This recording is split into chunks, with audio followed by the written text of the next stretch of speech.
So today we're meeting with the Bonding Curve Research Group. We have Andrea Canidio from Cowswap, who's going to discuss some of the latest innovation in the CowAMM ecosystem with batch trading and all sorts of new AMM designs. Thanks so much for coming today, Andrea. Thank you, Jeff. It's a pleasure to be in here. Yeah, by the way, I prepare slides, but you guys should feel free to interrupt me anytime, asking questions. The slides have many things, but yeah, the discussion could diverge in certain places to other topics. Feel free to therefore it's not just me speaking, that would be very boring. Feel free to also interject and interrupt. Okay, so as a motivation, one of the many inefficiencies of the traditional financial sector is the very strict and strong separation between retail investors on one hand. Those are people who want to hold certain assets, say certain stocks, and typically will have to pay fund managers in order to hold those assets for them. And those fund managers, most of the time, they will run some sort of passive investment strategy like simple ETF, where their wealth is then shared according to some weights into different stocks, for example. In fact, the vast majority of people hold stocks via this kind of ETF. So anyway, one hand, people who want to hold assets and they pay other people to hold their assets. And on the other hand, there are the professional market makers, the professional liquidity provider, for which holding assets is called inventory risk. So they really don't want to hold asset, but they need to hold asset in order to market make. And therefore, if you want those guys to create liquidity in your market, you'll have to pay them, okay? So there are those who want to hold asset, but they cannot market make, and those who don't want to hold assets, they market make, but they need to pay them for this. And I think in the early days of DeFi and AMMs, one of the kind of, promise or ideas were that we could, in fact, merge retail investors and professional market makers into one figure, the liquidity provider. Okay, then people who want to hold asset anyway because they like to get exposure to certain tokens, they can also earn extra benefit by having those assets put to some productive use in an AMM. Okay. Now, I will argue that this was the initial theory, the initial promise. We unfortunately went back to the same problem in traditional finance, where market making and LP is primarily for professionals, people who spend a lot of time studying, over what price range to put their liquidity and shift the liquidity according to some rules. And it's definitely not for a passive liquidity provider, people who don't want to do anything. Let's say the retail investor who are better off either holding their tokens somewhere else, so outside, not doing anything, or maybe in a lending protocol. And why did we get to this point? Well, I think there are a few reasons. The first one is that LPing on AMM is very expensive in a sense so that LPs get exploited by arbitrageurs whenever there is a rebalancing event. This in the literature is now called loss versus rebalancing, or lever, or LVR. And I'll explain in detail how it works and what problems it generates. But essentially, for the moment, I just say that there is a large cost to putting down liquidity in AMM due to the arbitrageur. It's also costly for people who want to trade on AMM because of sandwich attacks. This is obviously a problem for people who want to trade, but it also makes it more complicated and somewhat depresses the usage of AMM and trading fees that LP might earn. And finally, whatever trading fees are generated in AMM, it turns out that there is a very strong competition between LPs in order to earn those trading fees. Okay, this competition can take many forms.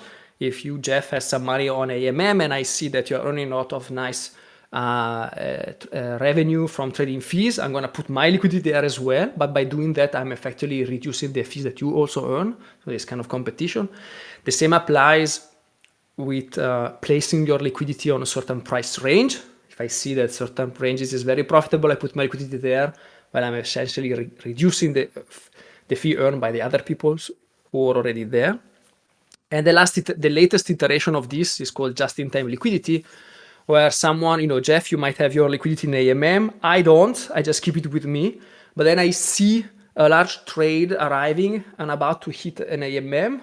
What do? I front run this trade with essentially by putting some liquidity in the AMM just before, so that when this trade hits, I earn a fraction of the revenue of the fee generated by this trade, and then I withdraw immediately my liquidity. And this is at the expenses of you, who have been kind of has committed your liquidity for a long time to the AMM and essentially has done all the work, while I get the benefit instead. So anyway, there are many ways in which LPs can steal each other trading fees, which means that if you're a passive retail LP, you are going to lose out. You do pay the cost in terms of LVR, but you do not earn the revenues. Now, what is the consequence of all this? I think the consequence of this is the current situation, which is a bit paradoxical, meaning that the liquidity for blockchain native assets turns out to be deeper in centralized exchanges, so in traditional financial markets, than in decentralized exchanges. So I will say DeFi did not deliver, okay? Did not deliver because the initial idea was that the entire finance will move on chain. This definitely has not happened. Even worse, even the kind of blockchain native assets are not traded on chain, they're traded primarily off chain. So we are far from where we should be, okay? Now, this was the introduction. Let me tell you a bit like what I would like to discuss today. The first one is I would like to get a little bit deeper into the main problem that I already mentioned, that is loss versus rebalancing and a lever. Let me say, people have this idea that there is something wrong or you can lose money by providing liquidity to an AMM for a long time, but couldn't really nail it. I say conceptually it was a bit difficult to nail it. Impermanent loss wasn't really a good metrics until 2 years ago. There was a famous paper came out that produced kind of clarified this idea, created the right metrics to explain how and when liquidity providers lose money. Okay, this is loss versus rebalancing. I will discuss the solution in theory, meaning I will discuss briefly, a research paper that we wrote where we propose that a new AMM design that essentially requires batching of trades, okay, and then so after trades are batched, you have a specific design of the AMM, which is called Function Maximizing AMM. And then I would like also to discuss today a bit like how we are implementing this new AMM design within Cowswap and in the AMM that we call CowAMM. Okay. Now, but let me just say that it is live. Okay, it's been live for the past month in its first iteration. So I would like to kind of make the kind of make the point after 1 month of this thing running, how it went and what are the shortcomings, what are the things that went well, and then also discuss future plans. And again, the final goal will be to convince you that we have a new system that can make passive LPing profitable again, that hopefully will bring additional liquidity on chain, and finally that will make DeFi succeed. Okay. All right, other questions?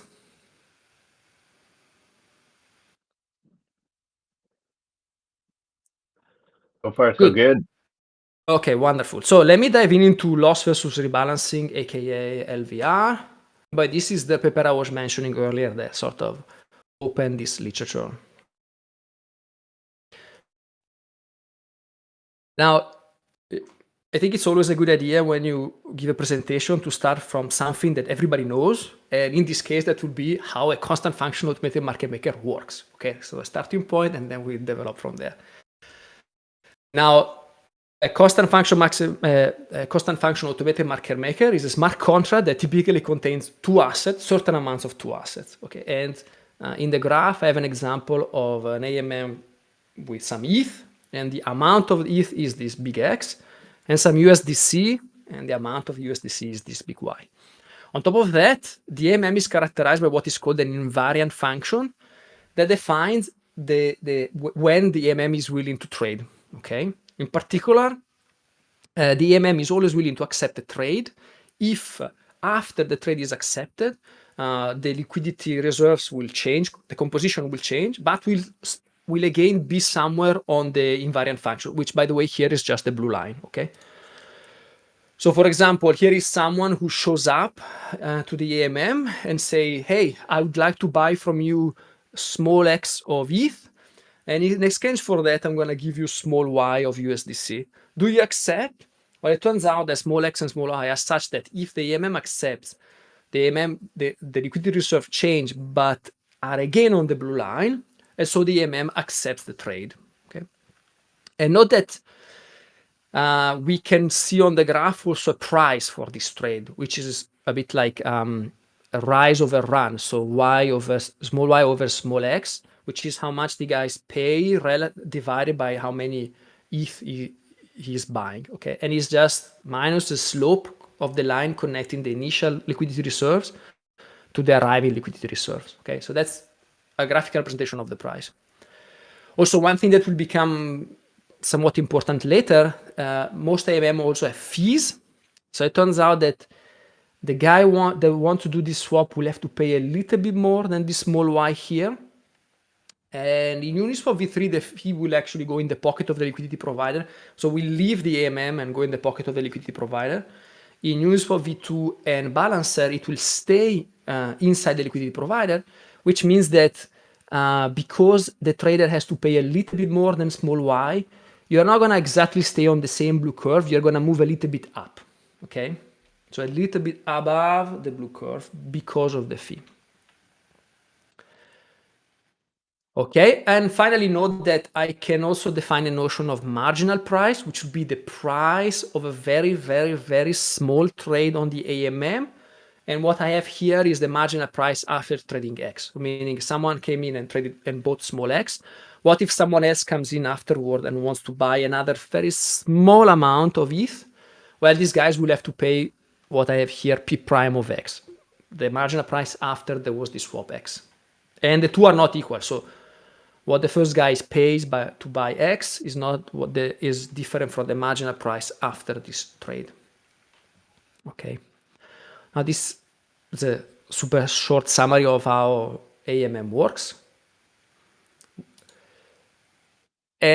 But it is enough to illustrate the simplest possible case in which loss versus rebalancing, also called lever, also called LVR, and actually 3 out of the 4 authors of the paper I was mentioning earlier have another paper where they don't call it LVR anymore, they call it arbitrage profit. Okay, the thing is kind of in terms of definition is a bit confusing, but the concept is always the same. And it's the idea that this specific design allows arbitrageurs to exploit the liquidity provider of the AMM whenever there is a rebalancing event, meaning whenever there is some change in the equilibrium price of the asset that are traded on the AMM. So for example, let's again consider the AMM, the example I had earlier of an AMM which there are, you can exchange ETH for USDC. Suppose that this AMM exists next to another trading venue, like much bigger, more liquid, and say this is Binance. And initially the price on Binance is 3,000 and it's equal to the AMM price, okay? So the AMM marginal price, okay? So that nobody really wants to trade on the local AMM or on Binance because everything is some sort of equilibrium. And then for some reason that we don't have to worry about, on Binance, the price of it jumps to 3,300, okay? Now, this means that some arbitrageur will then reach the local AMM and trade on the local AMM so that its local price becomes again 3,300. So becomes again equal to the Binance price, and we are back to some sort of equilibrium where all prices are the same everywhere. But what is the problem is that the price that the guy that does the rebalancing trade pays is smaller than 3,300, okay? Essentially, the guy pays the price that here is P of X, which is below the new equilibrium price, okay? So the first arbitrageur reaching the AMM is able to buy ETH at below market price, exploiting the fact that the AMM state is somewhat outdated relative to the movement in the market that has happened on Binance. Okay. And the fact that the arbitrageur is able to make a profit is at the expense of the liquidity provider that are selling at a too low price relative to the new market value. Okay?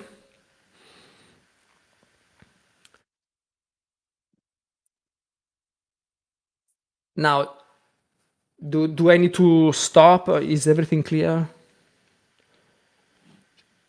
As I said, I don't see you, so everyone should be pretty familiar with the concepts explored thus far, because this is the bonding curve research group. So we play around with these concepts fairly regularly. But if anyone has questions, please feel free to raise a hand or put it in the chat. I don't know if I'll see it, but you can raise your hand and all right, very good. Yeah, I can keep an eye on the chat as we go. So far, so good. Wonderful. So now you might think, okay, I just said that LPs earn fees, but as I said, capturing these fees is a very competitive process. So if you're a passive LP, you are not going to earn enough fee to compensate for the lever that you suffer. By the way, everybody suffers lever equally because it's a percentage of the liquidity provided, while the fees instead, there is this competition to capture them. Now you may wonder, is this just kind of a theoretical little quirk, or it's quantitatively important? Now, as a ballpark, our calculation suggests that lever LVR, so this kind of loss that LP suffer, was around 1 billion in 2023 alone. Now, you have to take this number as just a mean to give a sense of the order of magnitude. The lever paper that I was mentioning earlier has a nice formula that allows you to estimate, to approximate lever by the volatility of a price, because more volatile price means that there are more frequent and larger rebalancing events, and so you can connect that to how much the LP lose out. In the context of a Uniswap v2 system, so unconcentrated liquidity. And if you plug in the numbers for volatility for ETH and BTC, you get that lever for liquidity provider in like ETH stable and BTC stable in 2023. Essentially, those guys lost about 5 to 7% of their capital to arbitrageur because of lever. Now, other tokens typically are more volatile, okay, so the lever will be higher, and the lever is also higher if you concentrate liquidity, okay. And now, so I will say 7, 8, 9, 10%, or 11% is a reasonable number. And now you look at how much liquidity is provided in various AMMs, excluding stable to stable, because there the volatility is almost zero. And there is a bit more than 10 billion provided in liquidity there. And so you get to roughly this 1 billion estimate. So it's not very precise. Don't kind of quote me as the number, but I think it gives a good sense of what is the scale of the problem. And then you will say, okay, are arbitrageurs really that rich? Well, not really, because again, it's only the first arbitrageur that can extract this profit. And all arbitrageurs are competing to be the first. And ultimately, this value flows to validators as MEV, because you have to pay to be earlier in the block. So the vast majority of this becomes MEV. And so this, I think, is also a very interesting problem that has been somewhat overlooked in the discussion of how this specific issue of AMM design has large negative externality. Because when we sum together LVR and also sandwich attack, which, as I mentioned earlier, is the other big problem of AMM design, you get that this is $1 billion USD per year or more, which essentially is 90 to 95% of MEV. Okay, what is left is essentially liquidation in lending protocols plus some other things like, I don't know, when there is some NFT event or something like that, some kind of rarer instances. And so when you hear about all the negative effect of MEV, when you hear about the fact that, because of MEV, Ethereum is not truly decentralized because 3 builders create like 80% of the block, and essentially these 3 builders have almost full control of which transactions are included on chain. This indirectly is a consequence of how AMMs are designed, okay? If we had a better design that doesn't leak all this value in the form of MEV, well, essentially we will almost completely eliminate MEV from Ethereum, and maybe then we'll get closer to this goal of having a really decentralized system. Okay. Wonderful. So let me then start the discussion of the possible solution, okay? In particular, the one that we came up with in this research paper. And as again, this is a research paper, so it's a bit abstract. It doesn't assume that you have a Cowswap there that you can use. And later I'll discuss how the specific solution here can be adapted to can be implemented within Cowswap. And by the way, this is joint work with Robin Fritsch, who is currently finishing his PhD at ETH Zurich and was an intern with us last summer when we then developed all this research agenda. The starting point of this research project was to, how can I say, identify a strong similarity between the problem of lever and the problem of high-frequency trading in traditional financial market, okay? Traditional market was based on the order book model. Now, in traditional financial market, you have the problem of, it's called sniping the stale quotes, meaning liquidity provider is going to put quotes on the order book, populate the order book, so that there is always some liquidity around the equilibrium price, of course. This equilibrium price may, however, change. Okay, some events happen, the equilibrium price now change. And some of these quotes may become stale, meaning that, okay, now the liquidity provider really will not want to trade anymore because the equilibrium price has changed. And so then there is this race between the liquidity provider that is trying to cancel those quotes and several high-frequency traders that are instead racing to trade at those favorable prices, okay? This creates a lot of inefficiency. In particular, now a liquidity provider anticipating that this problem may arise will not provide as much, will not essentially will quote will impose larger spread. Essentially, they will have a larger spread to accommodate for some movement in the equilibrium price to avoid being screwed by high frequency traders. So it's almost as reduces the available liquidity in this sense. And the solution proposed in the literature there is that of batching. Okay, so the idea that instead of trading continuous time, you want to essentially discretize time, have small time intervals, and within these time intervals, you do not discriminate based on time. Essentially, two orders that arrive between the same interval at the same within the same batch, they are treated the same. Okay, or better, time doesn't matter for these two orders as long as they are in the same batch. And in fact, the rule is that trades within the same batch are executed in order, the priority is determined based on price, essentially how good of a price they propose to the liquidity provider, okay? And the main intuition of why trading in batches works is that now you change the nature of competition. Before, high-frequency traders will competing in speed with each other, trying to be the fastest one to get a specific quote.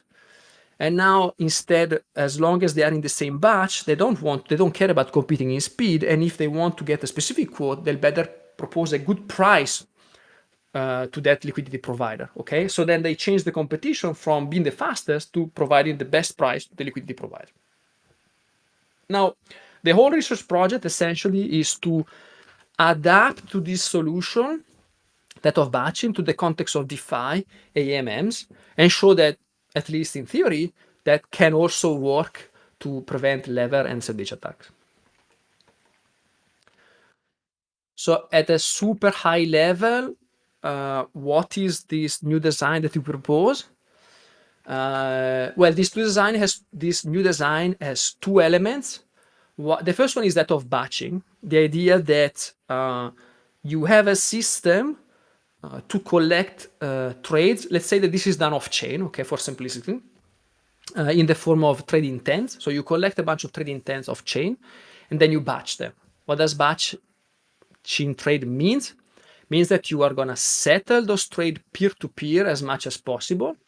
And then the remaining is then settled on an AMM that can only be accessed by the batch. And then importantly, all trades on the same batch have to pay the same price. Okay, so modulo some fees. Okay, there could be fees, but modulo the fee. Everybody who's exchanging ETH for USDC will have to pay the same price if they're in the same batch. Was there a question or I mean? That was someone just saying they had to run, but really great presentation so far. Okay, cool. Thanks. Okay, so first element is batching. It turns out that if you are batching trades, you enlarge the design space for designing an AMM. Okay, why?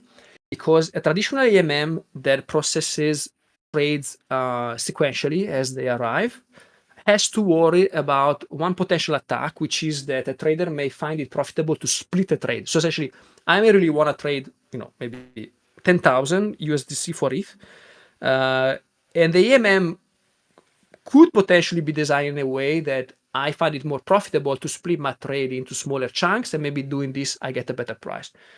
Okay, now the AMM designers will want to prevent that, and therefore they are bound to a certain type of designs that satisfy what is called path independence, so that traders don't want to split trades.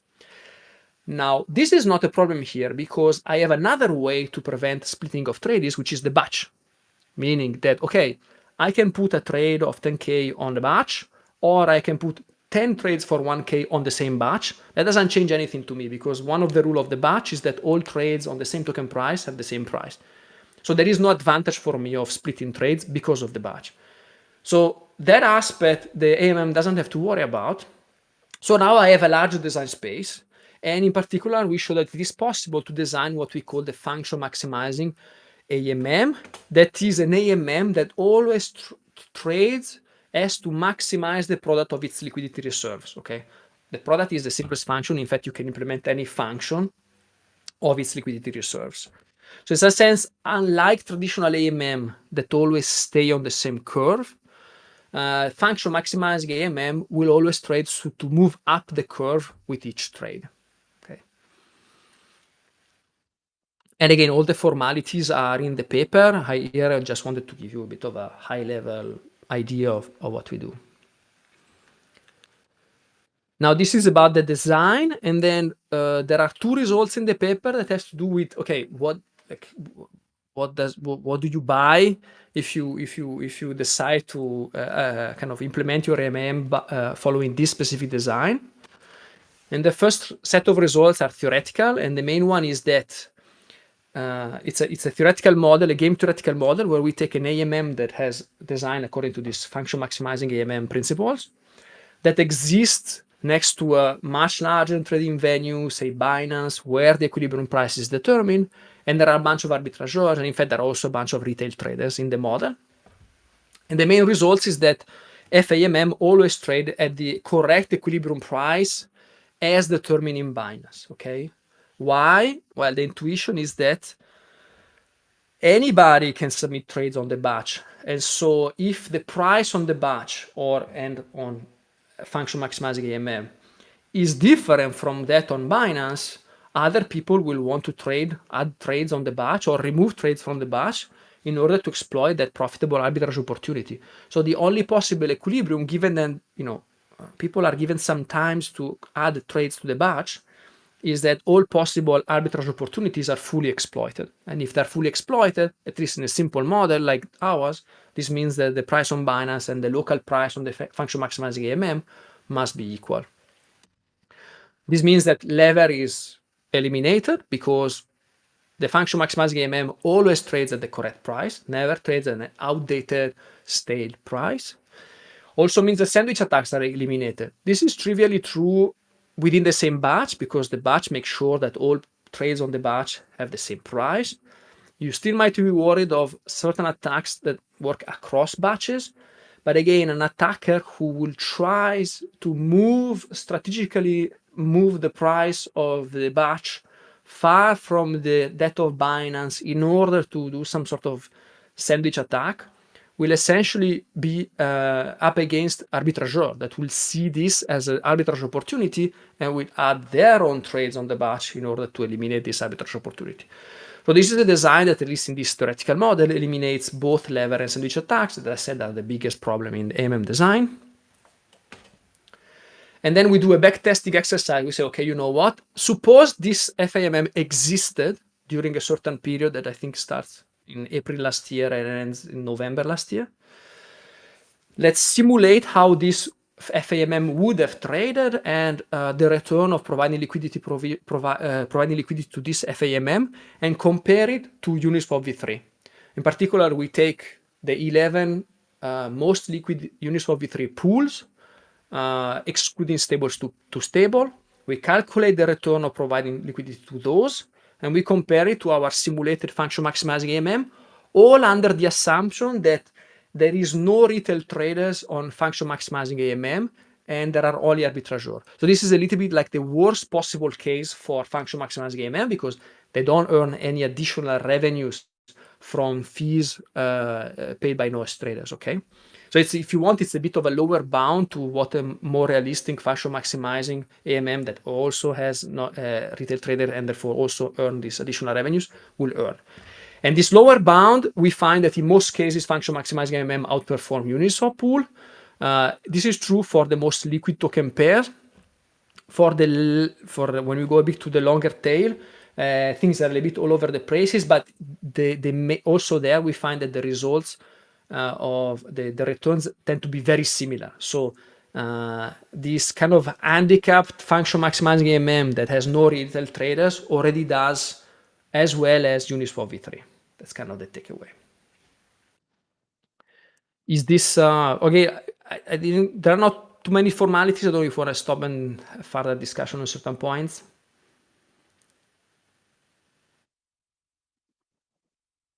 Jeff, Rex, all good?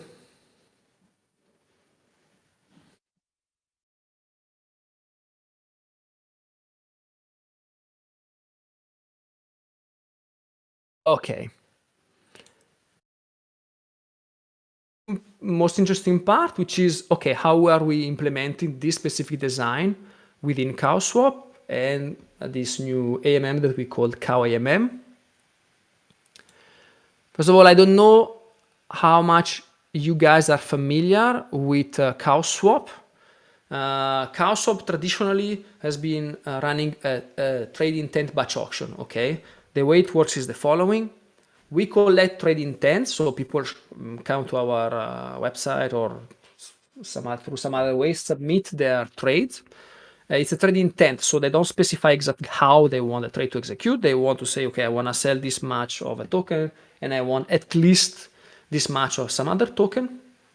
We collect those trade intents and we bundle them in a batch, and then we run an auction. So an auction in which solvers compete for the right to execute this batch. So essentially they have to propose ways in which they're going to come up with the liquidity required to execute all the trades in the batch. Okay. Now, solvers might use outside liquidity. This could be public outside liquidity, meaning they may have some sort of optimized way to access existing AMMs. Or they might also work with private market makers, so access liquidity that isn't otherwise available. But they may also kind of solve the batch by looking for coincidence of one. So essentially finding the required liquidity within the batch. Meaning it's possible that within the same batch, I want to sell ETH for USDC and someone else want to sell USDC for ETH. And instead of looking for liquidity on a AMM, we might just have the two people on the same batch trade with each other. And this can become very complex with ring trades of 3, 4, or more people. Now, when we receive those different solutions proposed by solvers, we're going to rank them based on a criteria that we call surplus. And surplus is essentially how many extra tokens on extra money those traders receive relative to the minimum that they were willing to accept as specified in the order, okay? So how much extra relative to the minimum. And the solver that proposed the best solution according to this criterion wins and gets to execute the trades and provide the required liquidity, okay? There are a few rules under which this auction is run. The main one is uniform clearing prices, meaning that all orders on the same token pair must be executed at the same price. And I mean, the product is live and running.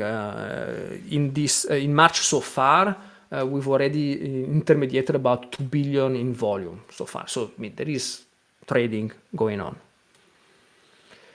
Now, what is a CowAMM? Well, a CowAMM is an AMM attached to the batch and only accessible via our own batch, okay?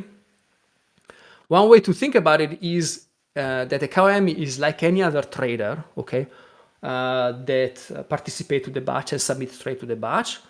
Of course, the semantics, the language in which the AMM express its intention to trade is a little bit different, okay, from a standard limit order.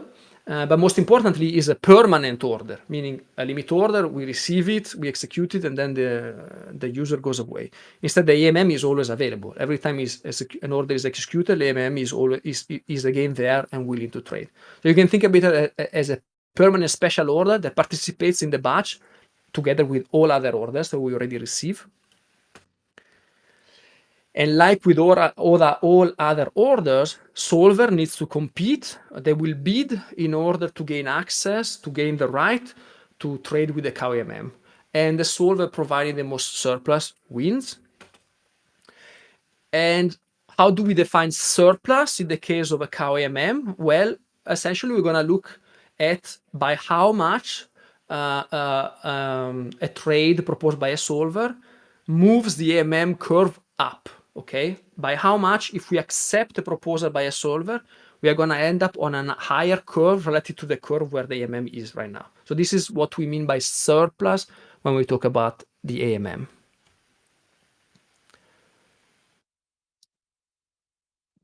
And what are the benefits for liquidity providers?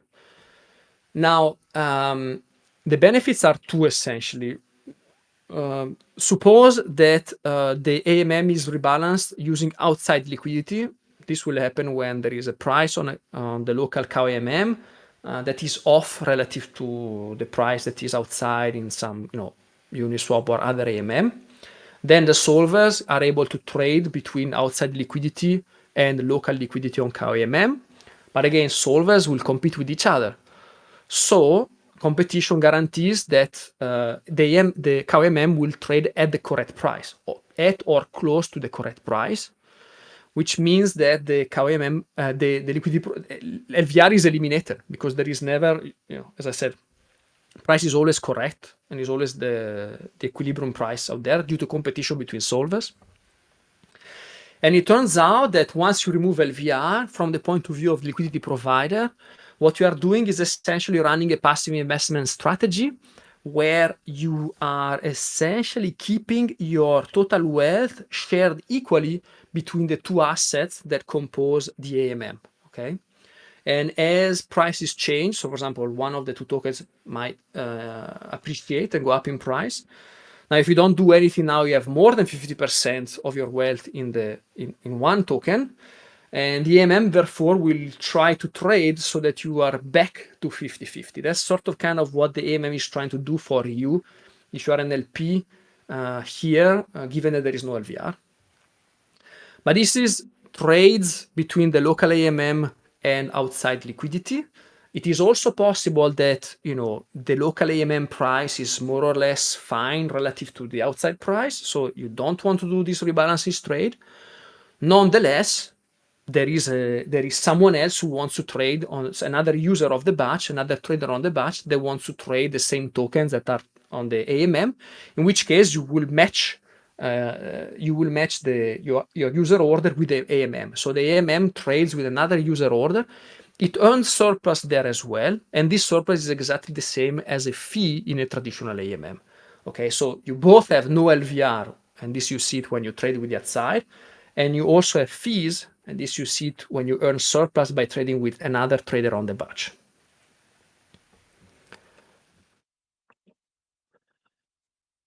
Okay, now this is the bit like the high level description. Where are we now with the implementation of this CowAMM? Now, as I said, CowAMM is live. Okay, anybody can deploy a CowAMM. Now, you need to do it within a multi-sig safe. So you will have to create and deploy a safe that is only used to run your AMM. And you can do it in two ways. We have a detailed documentation. I have the link at my last slides on how you can deploy liquidity. But there is also an app, a safe app called CowAMM Deployer, and you can do it either on Ethereum or on Gnosis chain. There are a few limitations currently. The main one is that there can be only one LP and one token pair per CowAMM. So essentially, this is a personal AMM that only has one token pair. Now, on Ethereum, because of gas, this is really for DAOs or whales, people who are able to put up a lot of liquidity at once. Now, Gnosis chain, because the fees are kind of negligible, it's already there is for everyone. Now, if you try to deploy your own CowAMM, right now you will have to specify an oracle. Okay, why? Because for the moment the system essentially checks the oracle price and the local AMM price, and whenever they're kind of off, it's going to generate an order for the AMM that looks exactly like a regular limit order, and it's used to suggest to our solvers how they should trade with the CowAMM, what type of trade they should do on CowAMM. Okay, and if a solver picks up this trade, in theory it will bring back the local price, CowAMM price, in line with the oracle price. Okay. So this is the current implementation. When we launched 1 month ago, we created a Cow ETH pool, where the secondary objective was essentially to provide a bit more liquidity to the Cow token. And it turns out that there is a traditional X time Y equal K pool on Balancer that is also Cow ETH and can serve as a nice benchmark. And in its first month of existence, this CowAMM pool outperformed the benchmark by approximately 1 ETH. And actually, we then realized that it was not yet fully gas optimized. And we think once it will be so when with a few additional gas optimization steps, we could bring it to, it could have been, had it been gas optimized, it could have been 1.2 ETH. Then over the period of 1 month, I will say it's non-negligible relative to the kind of more standard AMM. And Karpathy announced the creation of 3 additional CowAMM pools on Gnosis chain, and one of them went live today. And the announcement, according to the announcement, Karpathy will add liquidity to this pool until it reaches a TVL of about like 7.58 million. So suppose it will be significant. And in terms of next steps, there are a few. The first one would be to allow solver to access CowAMM liquidity more freely. As I said, right now, solvers access CowAMM liquidity primarily via the limit order that we create by looking at the oracle and looking at the local price. This somewhat constrains solvers' ability to use that liquidity productively. So most of the next step will be to give solvers more freedom to use the liquidity in the AMM by matching the liquidity in the AMM with incoming user order, perhaps to create nice ring trades where, you know, a user wants to buy Cow token for ETH, another user wants to buy ETH for DAI, and I happen to have a Cow DAI CowAMM, and now I can bring in the AMM to create this kind of ring trade. So I mean, more freedom so that the CowAMM trades more frequently and earn surplus, aka fees, more frequently. And also weakens the reliance of the oracle, which is a bit annoying. Another thing we want to do relatively soon is to have multi-token CowAMM, so that from the user point of view, you could be running a fairly sophisticated investment strategy where you say, you know what, my ideal portfolio is 5% on my wealth in this token, 10% on this token, and 20% on this token, and this is how I want to run my money. I put it in the CowAMM. CowAMM does this for me, does the rebalancing automatically for me, and on top of that, I'm earning fees, okay? That it's totally in the kind of feasible and in the pipeline. Concentrated liquidity, so that you earn more fees, because concentration liquidity means that the AMM has higher willingness to trade for given amount of liquidity. Of course, if you really care about your investment strategy, concentration of liquidity may induce some tracking errors. So there is a bit of a trade-off here, whether you really care about the investment strategy or you really care about fees, your choice, but this will be an option. And obviously, CowAMM with multi LPs, so LP tokens and people that contribute money to one existing CowAMM, this is also an important step that we'll take, plus many other things that we are still a bit kind of deciding, so that will be announced at a later stage. Yeah, thank you. This concludes. This is the relevant documentation, plus the stuff that I had earlier.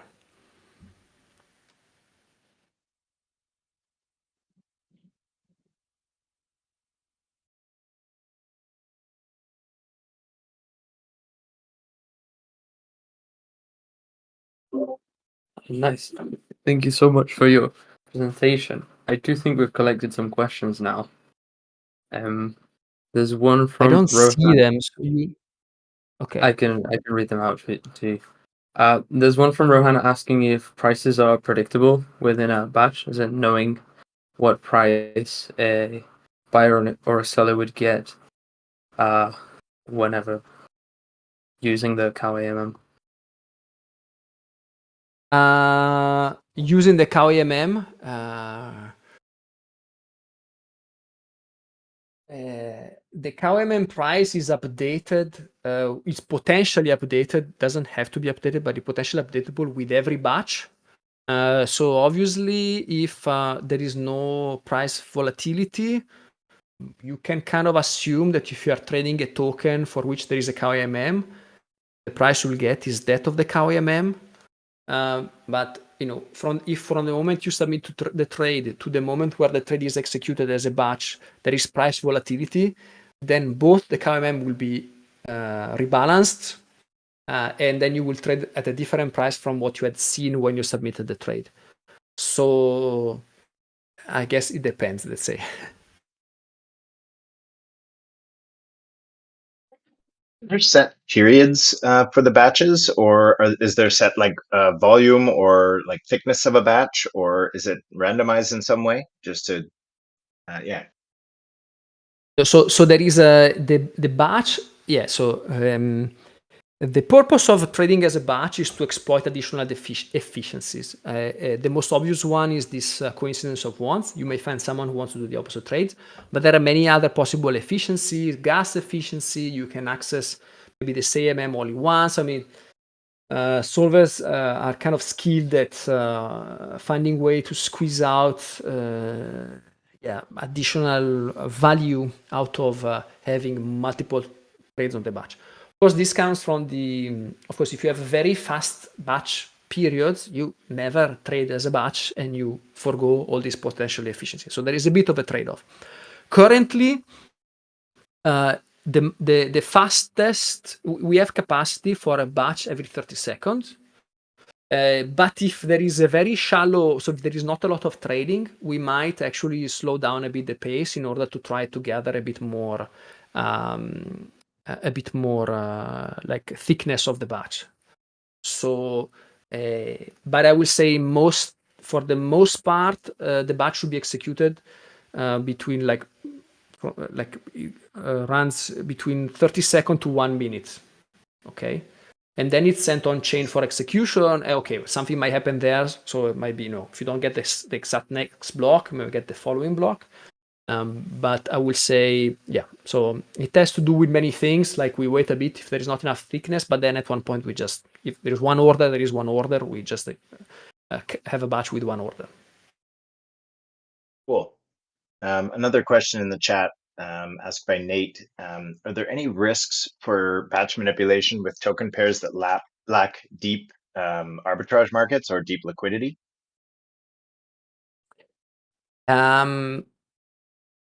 It's an excellent question.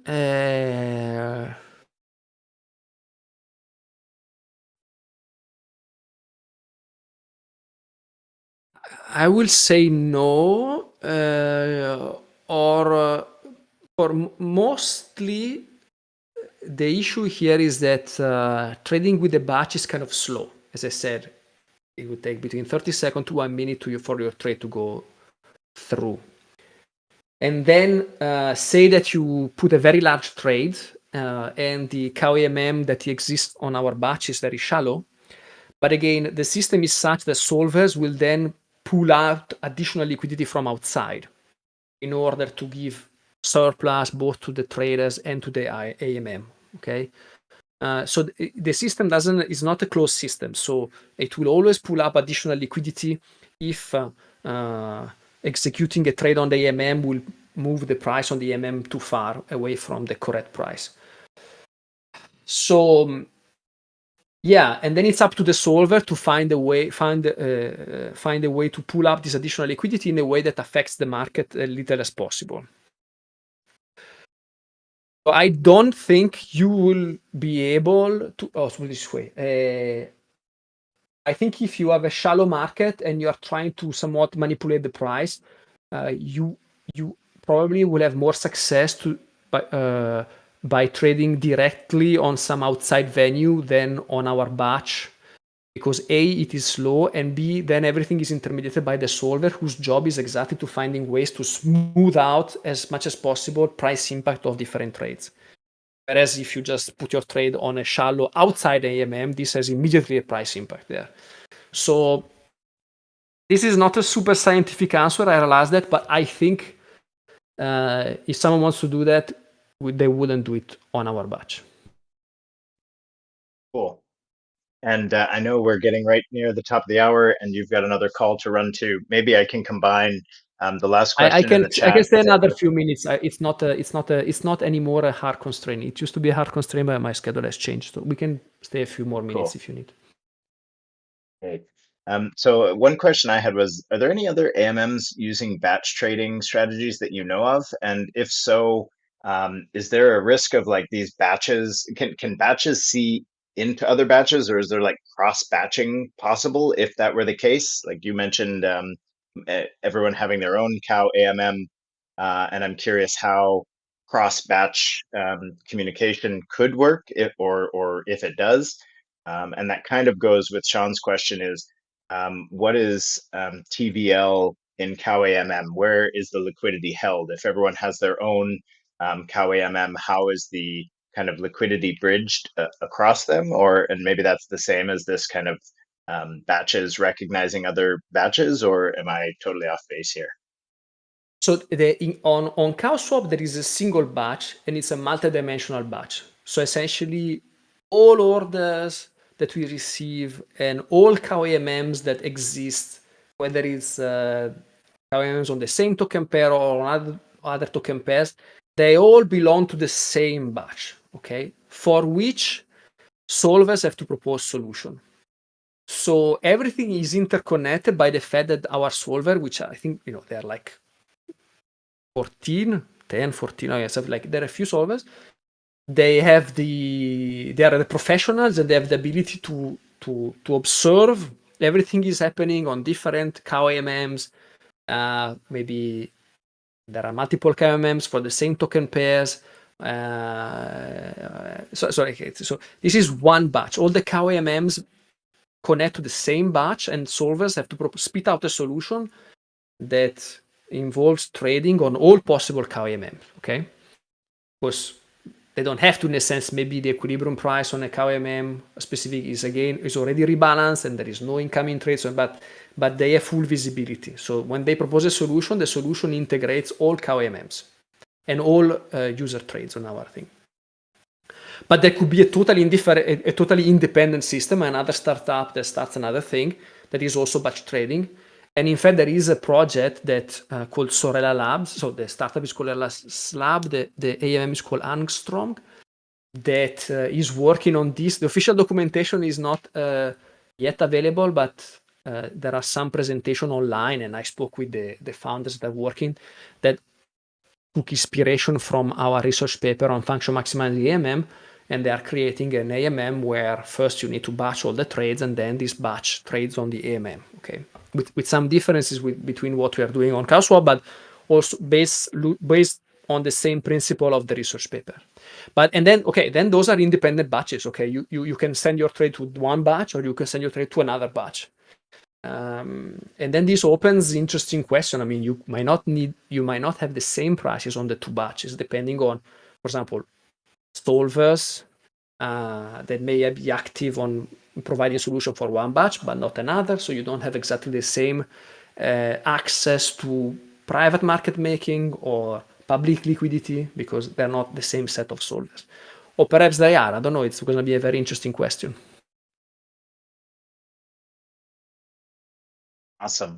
So really, this is a big innovation over traditional AMMs with like liquidity pools full of idle assets, with solvers going between. You lose, or you get rid of the ability to have to pool all of those assets in one place. Is that correct? You lose the ability. You have the opportunity. So I will say that the discriminant is now mostly about gas optimization, because on Ethereum, a CowAMM, yes, I can have 10 different CowAMMs all on the same token pair, but then each of them will trade somewhat individually and might cause additional gas overheads. And so it doesn't really make much sense. And it will be better to pool all of them together. Instead, if you abstract away from gas, solvers will be able to trade on all 10 of them, no problem. And so each person can have their own CowAMM. But then once you include gas, there is still value in pooling. But in a place like Gnosis chain, for example, or some other, we're not on. So we are only on Gnosis chain and mainnet for the moment. And on Gnosis chain, this is less of a problem because gas is very cheap. So why not having each of us a personal AMM?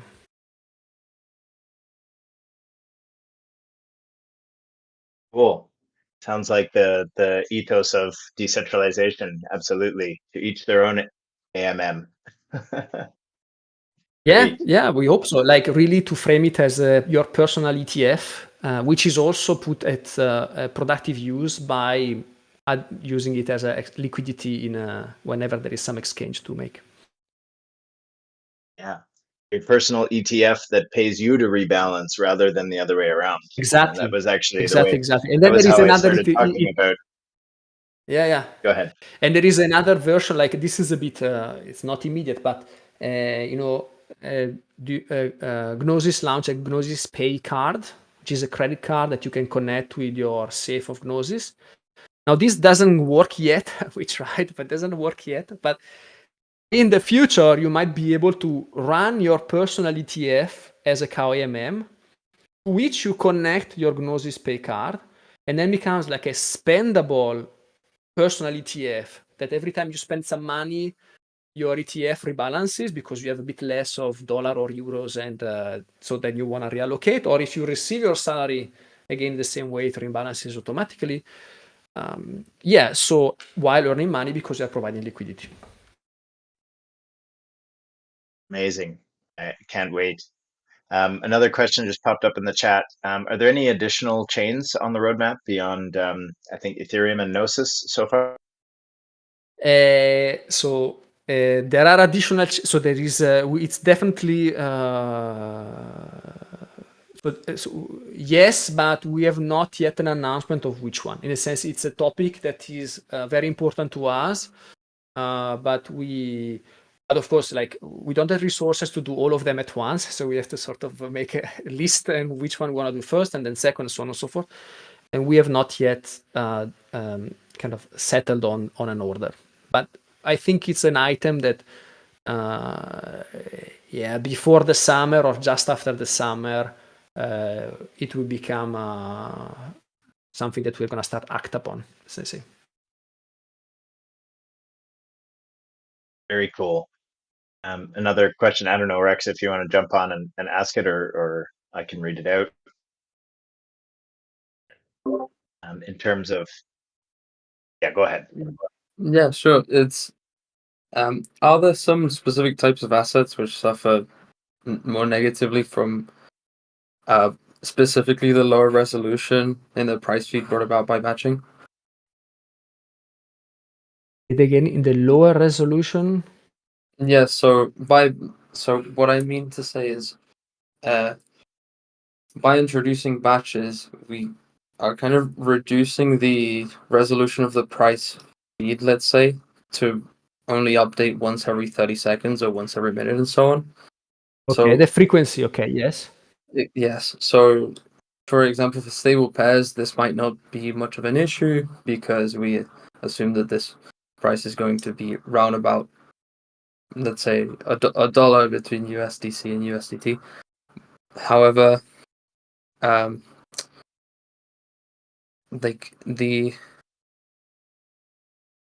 there are other assets which are much more volatile, and so is there a problem, or is the CowAMM not suitable for those assets that are natively higher in volatility and for which that volatility is kind of positive, I guess? I don't think this is a specific problem to CowAMM, but we might ask this question for the batch overall. Like, okay, now we are trading at 30 seconds interval, let's say. Is this optimal? Would you want to do it less frequently? I think definitely we would want to do it less frequently, and our goal is to get to enough volume of trades that we can reduce the batch frequency to 1 per block. So then we are just completely in sync with Ethereum. So assuming that we're, on LL2 will be different, but of course, like on Ethereum. And then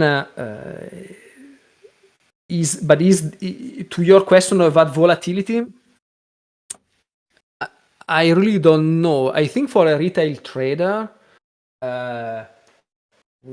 what matters is that you submit your trade now and you will get something very close to the theoretical market price in 30 seconds, instead of being like exploited by sandwich attacks or like paying a lot in terms of fee or some other ways in which you can be end up paying a lot of money for your swap. Whether relative to now, the correct price in 30 seconds is very different from the correct for the price right now. Is this a problem? I don't know. I don't think so. For most retail traders, I don't think so. And of course, if you're not a retail trader and what you're doing is trying to speculate on price variation, that will be a problem. But in some sense, the product is not really conceived for this use.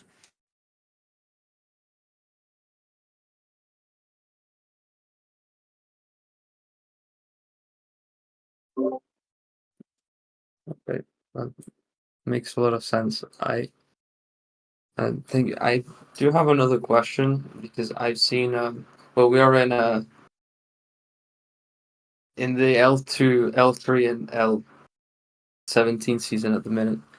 Is there, beyond kind of implementing common cross chains, are there some ideas on how, beyond implementing on multiple chains, are there some ideas as to how to have a more natively cross-chain implementation for both Cowswap, I guess, and CowAMM, AMM? Yeah, it's an excellent question. Already now, solvers might pool liquidity, even if the order is submitted on mainnet. Solvers might pool liquidity from an L2. Like in a sense, we don't put any restriction on where solvers find this liquidity. They might work with private market maker. They might have some inventories on an L2 that they can use to then kind of bridge or just kind of indirectly use whatever they have on an L2. So in some sense, it's already now cross-chain or some sort of abstracts away the specific chain because solver sits in between, okay? And they get the liquidity from wherever they want. Now, it's true that from the user point of view, you're submitting an order on mainnet, meaning that you have to have token on mainnet and you will receive back token on mainnet. Yeah, so we can think of a situation where the order book, where we store those orders, is not on a specific chain, is some sort of data availability layer that sits in between many things. And the format in which we allow people to express those intention to trade is more expressive, as in they can also say that, okay, I'm happy to receive this token back either on mainnet or I don't know, like somewhere else. And this will, I think, will start looking more like a cross-chain infrastructure where, yeah. And actually already now you can swap and bridge. So when you submit an order, you can then specify that you want to bridge your token to another L2. So this really, it's a hook that will trigger the bridging after the token is swapped. So in some sense, we are already to some extent between solvers being able to pull liquidity from wherever and hooks, I'll say halfway through this cross-chain situation, and I think we can go even farther if we use some sort of data availability layer for the order book. But that part is a bit not immediate.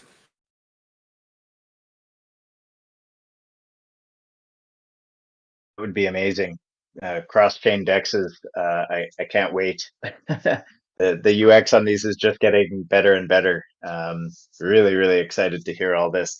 Are there any other AMM or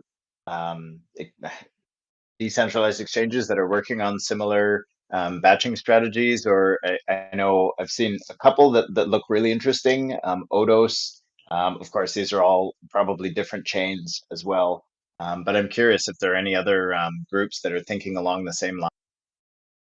Yeah, as I said, I know about this project called Sorella Labs that is working on an AMM that accepts batches, trades from a batch, very much inspired by the research paper that I just discussed.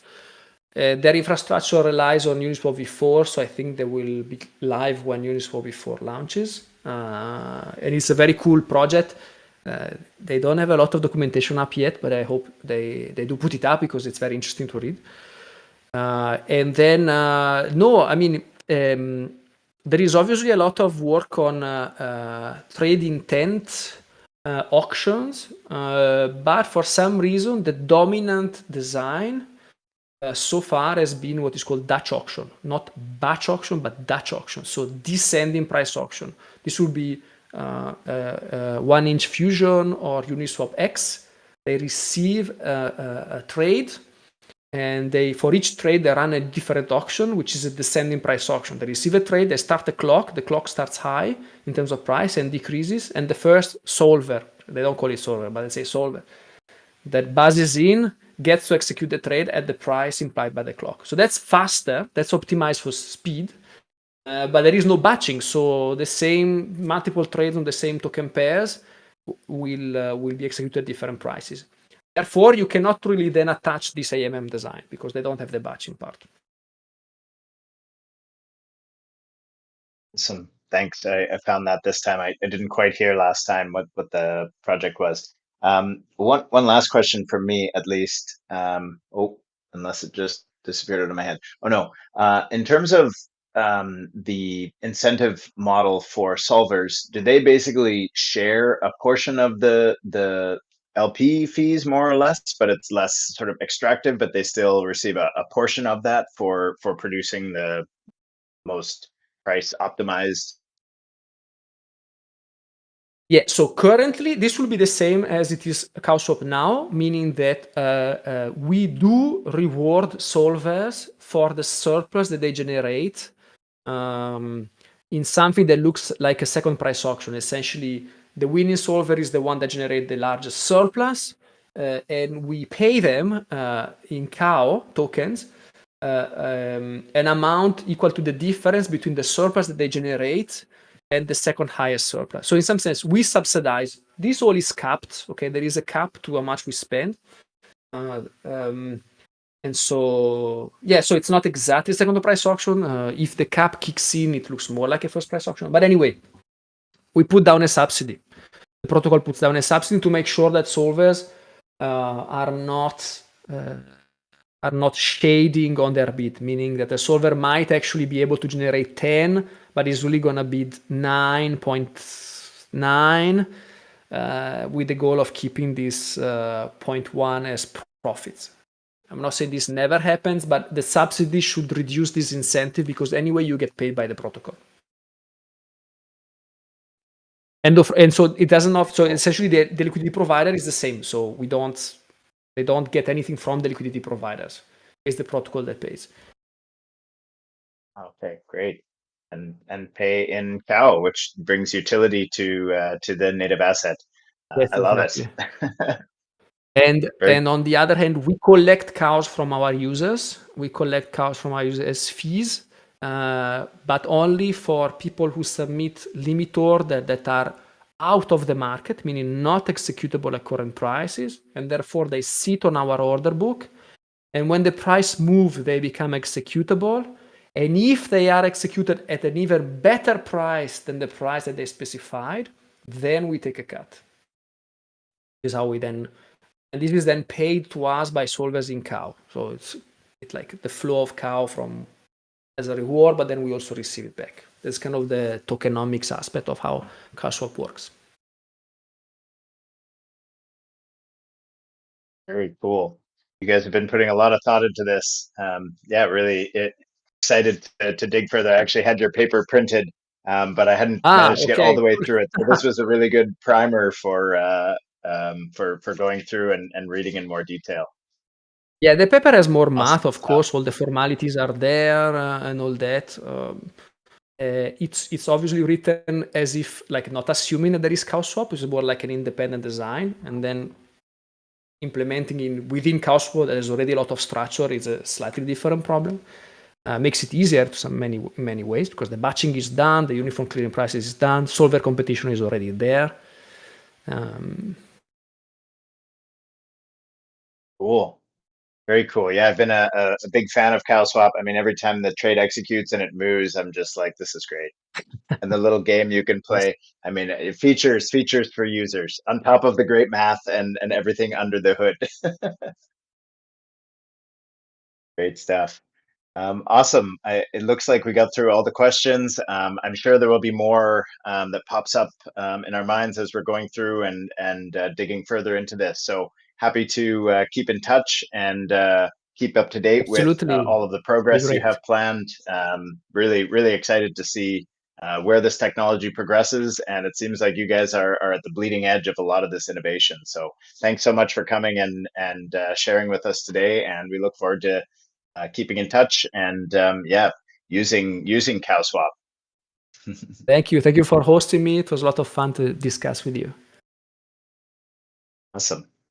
Thanks so much. Thanks everybody for coming. We'll catch you next time.